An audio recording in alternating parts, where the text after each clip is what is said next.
Welcome to my channel. Today I'm going to be reviewing the Urban Decay XX Vice LTD Reloaded. It is the palette that Urban Decay has released to celebrate its 20th anniversary, and it's pretty much a throwback palette, and it has shades from past eyeshadow palettes in here. So this is Ulta exclusive, and I believe I paid $56 for this. I'd have to double check, but it's about the range of the regular palettes and Vice palettes, so you have that. It's got a nice sleek black case and a raised gemstone-y logo. I do have a complaint about that so far is I can't stack another palette on top of it because it's not flat. It's kind of bugging me a little bit, but that's okay. The front, instead of having to yank it open for magnetic closure, it is a little button latch so that it pops open just like that. It has a nice big mirror, and the mirror will hold up on its own.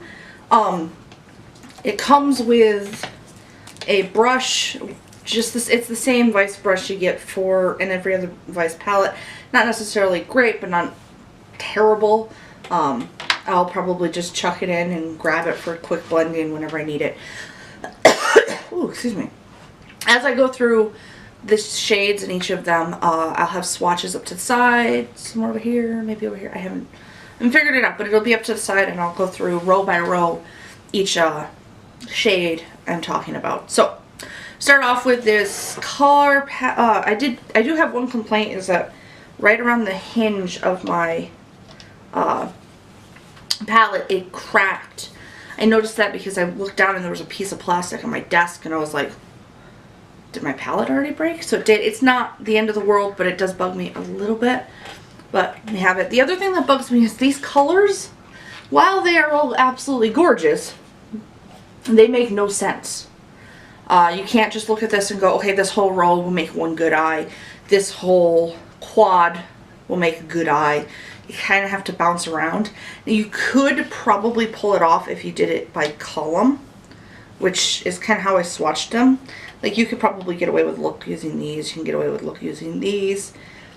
This one would work just fine, but for the most part, you're going to have to bounce around and maybe pull in from other palettes.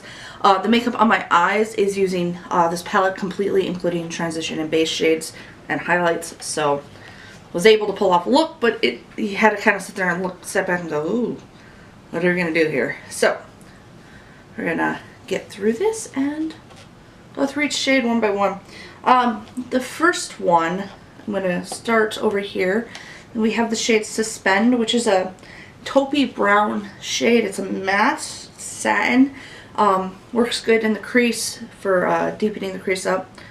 This next one is 501. It is a navy with like a green gold micro shimmer in it.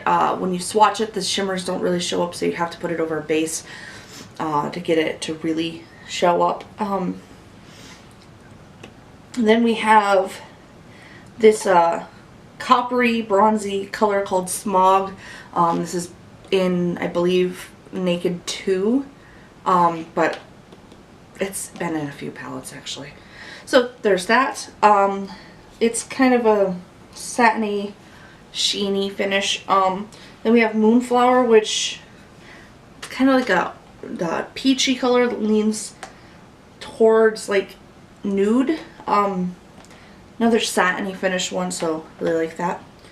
So there's those. And I think you could probably get away with a really nice eye look using these two together, because blue and the bronze will work really well, and then you can just use that for a little bit of highlight. So you have that. And so the next one we have is this row right here in the middle, or not in the middle, but try not to drop my palette here.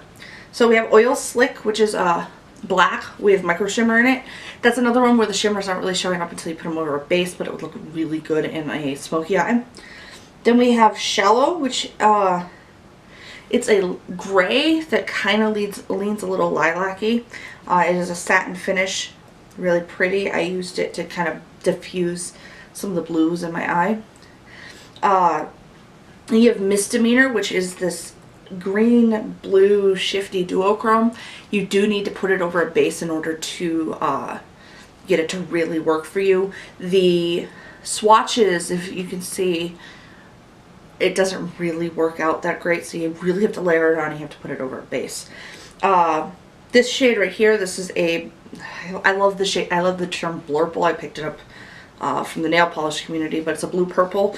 It's also duochrome. It's actually what I have all over my lid. Another one you want to put over a base. I'm wearing it over a Marc Jacobs highliner in navy, but I'm pretty sure it looked gorgeous over a teal or something like that. So this one swatched a little bit better than Misdemeanor. They have that.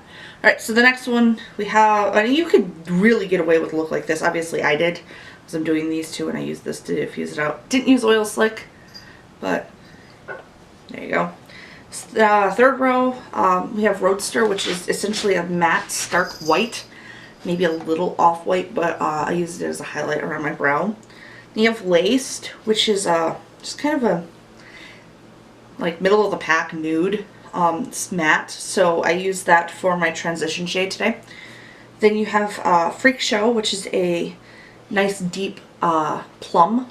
It is kind of, it's a satin finish, so not quite matte, but not shimmer. Then you have Gold Mine, which is an absolutely gorgeous gold.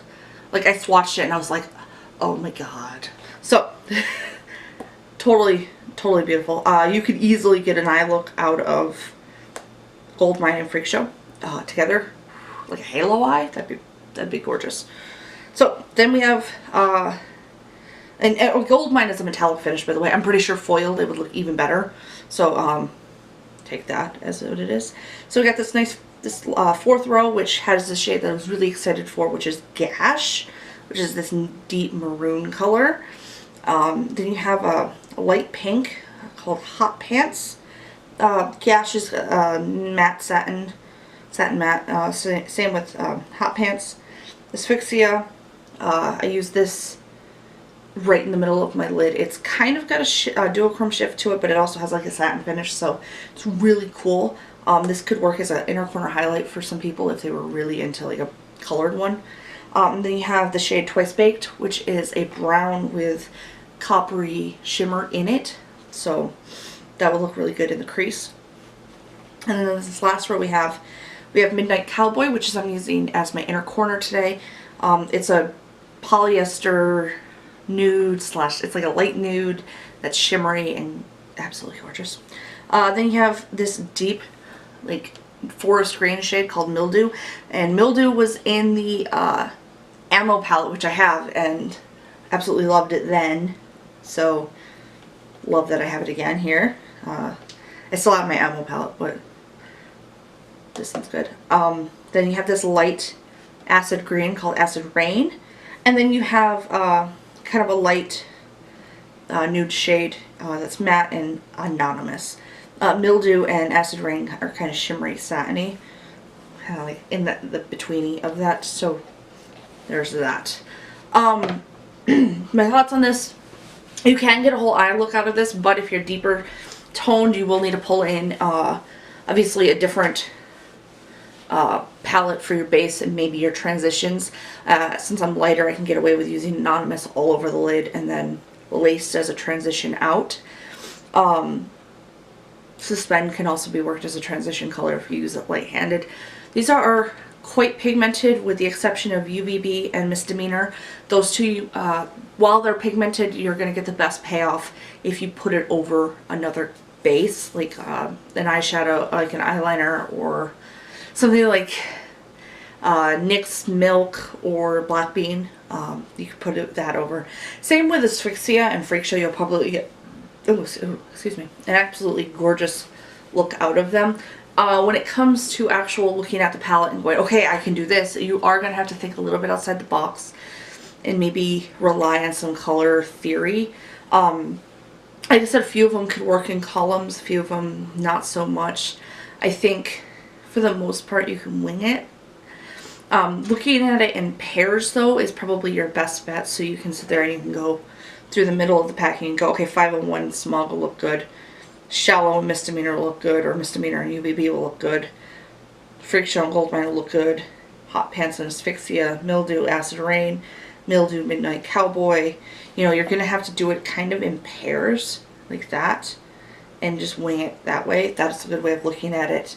Again, rows, this row might be a little difficult, but you could easily pull off this last one, probably this one here, and this one you take a little bit of work, but you can pull it around.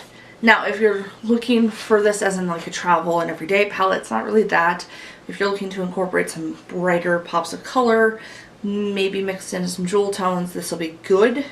As far as the quality of the shadows itself, most of them are stiff. I wouldn't say they're like soft and buttery.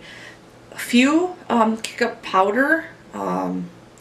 Like the mattes usually kick up a lot of powder in Urban Decay palettes anyways, so they kick up quite a bit of powder, but some of the shimmers and the duos, not so much, and you have to really dig in there to get some color. So yeah, there's stiffer shadow. I'm okay with that. The color payoff is the same, and you're not like sitting there like gouging it to get color out at least, so I like that. As far as wear time, they wear like pretty much any other Urban Decay shadow. It really depends on your eyes and your primer you use underneath it. I personally use Too Faced Shadow Insurance, so it lasts quite a bit of time. Fallout does happen. If you've used an Urban Decay palette in the past, you know to expect fallout. This is the case. I was able to minimize it by using a large shader brush and just patting it on, and I only had very little fallout, but most of these darker shades are going to crumble a little bit when you put them on. So there is that. Do I think it's worth it? If you are into colored looks and bright pops of color or what have you, then yes, this is a really good addition to your collection. If you love some of these shades and you want them in the new Urban Decay formula, really like this, I suggest picking it up. It is Ulta only and it is limited edition, so grab it while you can.